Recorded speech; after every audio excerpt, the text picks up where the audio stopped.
বরিশালে বিএনপির বহুল আলোচিত নির্বাচনী জনসভার তারিখ একদিন পিছিয়ে নির্ধারণ করা হয়েছে ২৭ জানুয়ারি। ওই দিন বরিশাল নগরীর ঐতিহাসিক বেলস পার্ক মাঠে অনুষ্ঠিত হবে এই জনসভা, যেখানে প্রধান অতিথি হিসেবে বক্তব্য রাখবেন বিএনপির ভারপ্রাপ্ত চেয়ারম্যান তারেক রহমান।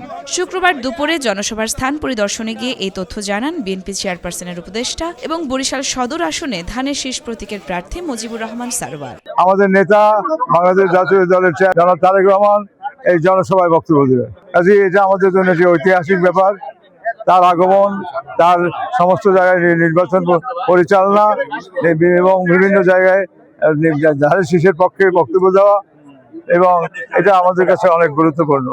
কারণ আমরা চাই যে রহমান ক্যাবিনেট মিটিংয়ের সিদ্ধান্ত খালেদা জিয়ার উন্নয়ন, এর সাথে তারেক রহমান বরিশালে এসে এর ধারাবাহিকতা রক্ষা করবেন।